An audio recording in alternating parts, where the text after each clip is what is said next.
Students, आज हम discuss करने वाले हैं क्लास 10 सीबीएसई बोर्ड की इंग्लिश की बुक फर्स्ट फ्लाइट की एक बहुत ही interested poem how to tell wild animals के बारे में से लिखा है कैरोलन वेल्स ने। ये एक बहुत ही इंटरेस्टिंग पोएम है जिसमें पोएट जो है वो बताती हैं डिफरेंट वाइल्ड एनिमल्स की पर्सनालिटीज को एंड उसके साथ साथ वो ये भी बताती हैं कि हम उन्हें कैसे पहचान सकते हैं। तो इस सेशन में बेसिकली हम डिस्कस करने वाले हैं इस पोएम की लाइन बाय लाइन एक्सप्लेनेशन को। इसके साथ साथ जो भी डिफिकल्ट वर्ड मीनिंग होंगे हम उन्हें भी डिस्कस करेंगे एंड एट लास्ट हम लोग डिस्कस करेंगे इसकी poetic devices. If ever you should go by chance to jungles in the east and if there should to you advance a large and tawny beast, if he roars at you as you are dying, you will know it is the Asian lion. Tawny means orange brown और yellowish brown colour किसका होता है? Lion का colour होता है। तो यहाँ poet बताती है कि अगर बाई चांस कभी आप ईस्ट के जंगल में जाएंगे तो आपकी तरफ एक टॉनी बीस्ट यानी कि एक बड़ा सा जानवर आपके सामने आएगा। इसकी स्किन कलर कैसी होगी? ऑरेंज ब्राउन और you can say yellowish brown. तो उस कलर का जानवर जो है वो आपके सामने आएगा और वो इतने जोर से गुर्राएगा जैसे कि आप मर जाएंगे। तब आप ये पहचान पाएंगे ये जो बीस्ट है, ये जो जानवर है वो एशियन लॉयन है। और if some time when roaming round a novel wild beast greets you with black stripes on a yellow ground, just notice if he eats you.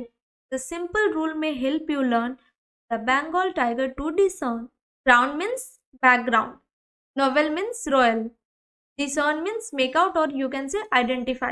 तो इस स्टैंजा में बताया गया है कि अगर आप कभी घूमते हुए किसी रॉयल लुक वाले जंगली जानवर को देखते हैं जो कि आपको ग्रीट करता है और उसकी स्किन कलर जो है वो येलो है और जिसपे ब्लैक स्ट्राइप्स बने हुए हैं, तो उस जानवर से आपको बच के रहना है क्योंकि वो आपको खा सकता है।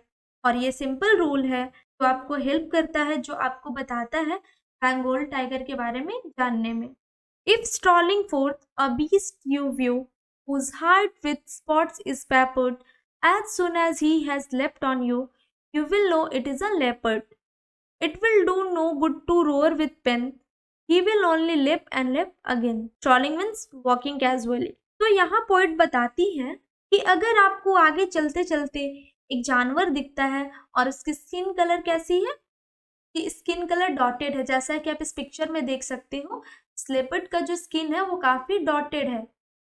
तो यहाँ पोइट बताती है कि अगर आप चलते चलते एक जानवर को देखते हैं कि स्किन कलर जो है वो डॉटेड है और जैसे ही वो आपके ऊपर जंप करता है तो आप समझ जाएंगे कि ये एक लेपर्ड है। और अगर आप दर्द से चिल्लाएंगे तो उसका कोई फायदा नहीं है क्योंकि वो आपका चीख सुनने के बाद वो आपके ऊपर और जंप करेगा। इस स्टैंजा में आपने लेफ्ट का स्पेलिंग ये देखा है LEPT, जबकि लेफ्ट का रियल स्पेलिंग जो होता है वो LEAPT होता है। ऐसा इसलिए यूज किया गया है कि पोएट के पास एक पोएटिक लाइसेंस होता है जिसमें वो अपनी पोएम में रिदम मेंटेन करने के लिए किसी भी वर्ड मीनिंग का स्पेलिंग चेंज कर सकते हैं, लेकिन ज़्यादा डिफरेंसेस नहीं होनी चाहिए। तो यहाँ पोएट ने अपने पोएटिक लाइसेंस का यूज किया है और उन्होंने लेफ्ट का जो स्पेलिंग है वो LEPT लिखा है। If when you are walking round your yard you meet a creature there who hugs you very very hard, be sure it is a bear. If you have any doubt I guess he will give you just one more caress। caress means gentle touch. तो यहाँ poet बता रही हैं कि अगर आप अपने yard में घूम रहे हो और अगर आप किसी अलग क्रिएचर से मिलते हो जो आपको हक करता है, बहुत जोर से हक करता है, तो आप श्योर हो जाइए कि वो एक बेयर है। और अगर आपको कोई डाउट है तो मैं ये कह सकती हूँ कि वो आपको एक लविंग टच देगा। तो यहाँ पोइट बताती है कि बेयर एक वाइल्ड एनिमल नहीं है। कई बार ऐसा देखा गया है कि जो बेयर होते हैं वो भी खून कर सकते हैं, वो भी लोगों को मार सकते हैं। तो to distinguish beast of prey a novice might nonplus, the crocodile you always may tell from the hyenas. Hyenas come with merry smiles, but if they weep, they are crocodiles. तो यहाँ पोइट जो है वो दो animals के बारे में बात कर रही है। First one is crocodile and second one is hyena, और उनके डिफरेंसेस को बता रही हैं। एक नया इंसान कंफ्यूज हो सकता है इन बीस्ट ऑफ प्रे को पहचानने में। इस स्टैंजा की हेल्प से पोइट ने अलग अलग दो जानवरों के बारे में बात किया है। पहला है क्रोकोडाइल और सेकेंड है हाइना। एक नया इंसान काफी कंफ्यूज हो सकता है बीस्ट ऑफ प्रे को पहचानने में, यानी कि वैसे जानवर को पहचानने में जो कि दूसरे जानवर को ही मारते हैं और उन्हें ही खाना बनाते हैं। लेकिन आप एक क्रोकोडाइल और हाइना के बीच डिफरेंसेस को जान सकते हैं। जो हाइना होती है वो स्माइल करते रहती है और जो क्रोकोडाइल होते हैं वो रोते रहते हैं। जैसा कि आपने कभी सुना होगा क्रोकोडाइल टीयर्स, तो ये दिखाता है कि क्रोकोडाइल्स जो होते हैं वो हमेशा रोते रहते हैं और हाइना जो होती है वो काफी स्माइल करती है। The true chameleon is small, a lizard sort of thing. He has not any tears at all and not a single wing. If there is nothing on the tree, it is the chameleon you see. जो एक सच्ची chameleon होती है वो छिपकली की तरह होती है। उसके ना तो कोई कान होते हैं और ना ही कोई विंग्स होती है। अगर आप एक पेड़ पर कुछ नहीं देख सकते तो आप ये मान सकते हैं कि वहाँ एक कैमेलियन है। यहाँ पोएट कैमेलियन की एक इम्पॉर्टेंट इन्फॉर्मेशन दे रहे हैं।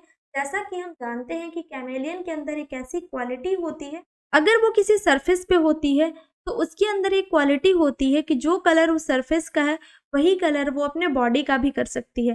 तो यानी कि जब वो किसी पेड़ पे है तो अपने बॉडी का कलर वो उसी पेड़ के कलर का कर लेती है। तो we have discussed all this stanzas. अब हम डिस्कस करेंगे इसके पोएटिक डिवाइस को। जो हमारा राइमिंग स्कीम यूज हुआ है वो है A, B, A, B and C, C because Chance and Advance are rhyming, East and Beast are rhyming and Diane and Lion are rhyming। इसके अकॉर्डिंग हमारा राइमिंग स्कीम होता है A, B, A, B, C, C। Next जो poetic device use हुआ है वो है इंजैबमेंट। Because आप देख सकते हो कि फर्स्ट लाइन जो है वो बिना किसी पंक्चुएशन मार्क के सेकंड लाइन तक कंटिन्यू है एंड जो थर्ड लाइन है वो बिना किसी पंक्चुएशन मार्क के फोर्थ लाइन तक कंटिन्यू है। तो इसके अकॉर्डिंग लाइन 1 एंड 3 में इंजैबमेंट है। नेक्स्ट डिवाइस जो यूज हुआ है वो है assonance. Line 1, line 3 and line 5 में ओ साउंड बहुत ज़्यादा प्रोमिनेंट है, सो इसके अकॉर्डिंग हमारा एजोनेंस ओ है। नेक्स्ट डिवाइस जो यहाँ यूज हुआ है वो है एल्यूजन। जब हम किसी फेमस पर्सनालिटी या किसी फेमस प्लेस के बारे में बात करते हैं, उसे रिफर करते हैं, तो उसे हम बोलते हैं एल्यूजन। तो यहाँ हमने बात किया है एशियन लॉयन के बारे में, तो इसके अकॉर्डिंग यहाँ पे एल्यूजन है। इस स्टैंजा में भी सेम राइमिंग स्कीम है A, B, A, B, C, C because round and ground are rhyming, you and you are rhyming, learn and discern are rhyming। Next जो पोएटिक डिवाइस यूज हुआ है वो है एलिट्रेशन। जैसा कि आप फर्स्ट लाइन में देख रहे हो रोमिंग, राउंड, ये दोनों वर्ड्स जो है वो आर से शुरुआत हो रहे हैं और ये आर साउंड कर रहे हैं, सो इसके अकॉर्डिंग हमारा एलिट्रेशन है आर। नेक्स्ट जो डिवाइस यूज हुआ है वो है इन्वर्जन। जो आपके सेंटेंस में वर्ड्स को इधर उधर चेंज कर दे उसे हम कहते हैं इन्वर्जन। तो जैसा कि आप इस लाइन में देख सकते हो, the simple rule may help you learn the Bengal tiger to discern, लेकिन लाइन होना चाहिए the simple rule may help you learn to discern the Bengal tiger. तो इसके अकॉर्डिंग यहाँ पे इन्वर्जन भी है। नेक्स्ट डिवाइस जो यहाँ यूज हुआ है वो है एल्यूजन। तो जैसा कि मैंने आपको इससे पहले वाले स्टैंजा में डिस्कस किया था एशियन लॉयन के बारे में, जब भी हम किसी पर्टिकुलर पर्सनालिटी के बारे में बात करते हैं तो होता है हमारा एल्यूजन। तो इसके अकॉर्डिंग यहाँ पे बंगाल टाइगर का हमने यूज किया, इसके अकॉर्डिंग यहाँ पे एल्यूजन भी है।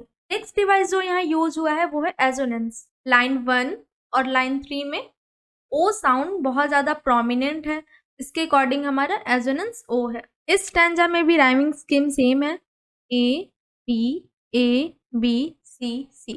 नेक्स्ट डिवाइस जो यूज हुआ है वो है alliteration, because in line 3 he has, both are sounding H। Next जो डिवाइस यूज हुआ है वो है रिपीटेशन। इस लास्ट लाइन में आप देख सकते हो LEP, लेप एंड लेप, ये वर्ड रिपीट हुआ, इसके अकॉर्डिंग यहाँ पे रिपीटेशन भी है। इस स्टैंजा में हमने अदर डिवाइस भी यूज किया है वो है पोएटिक लाइसेंस। तो जैसा कि मैंने आपको पहले ही डिस्कस कर लिया पोएटिक लाइसेंस के बारे में, तो यहाँ पे जो लेप है उसका रियल मीनिंग होता है LEAP, तो इसके अकॉर्डिंग यहाँ पे पोएटिक लाइसेंस का भी यूज हुआ है। नेक्स्ट डिवाइस जो यहाँ यूज हुआ है वो है assonance, because in line 1, in line 2 and in line 5 o sound is prominent, so इसके अकॉर्डिंग वो हमारा एजोनेंस है। नेक्स्ट है कॉन्जोनेंस। इन लाइन 3 इस sound is prominent and in last line L sound is prominent.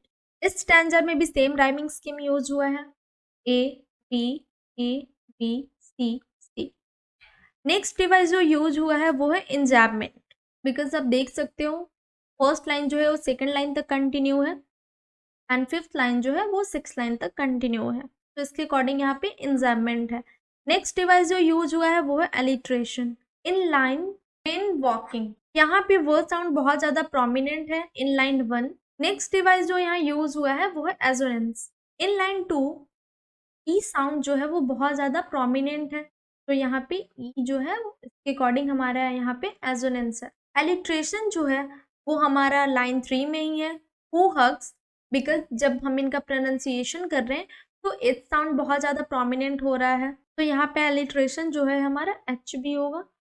And in line 4 B पियर, यहाँ पे B sound जो है वो बहुत ज़्यादा प्रोमिनेंट है, सो इसके अकॉर्डिंग हमारा बी भी हमारा एलिट्रेशन है। इस स्टैंजा में भी सेम राइमिंग स्कीम यूज हुई है, ए बी सी सी।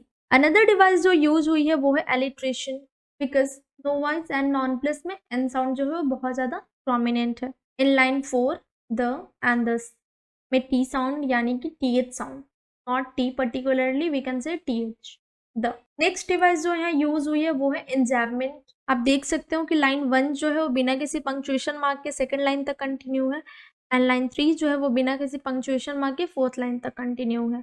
इस स्टैंजा में भी सेम राइमिंग स्कीम यूज हुई है, A B C C. Next device जो यूज हुआ है वो है alliteration in line 3 it sound is prominent. Next device जो यहाँ यूज हुई है वो है कॉन्जोनेंस, जिसे आप लाइन 4 सिंगल विंग में देख सकते हो। So students, here we have completed this poem. I'm hoping that you will understand it. So till then, keep learning and keep studying. For more videos, please subscribe my channel. Thank you.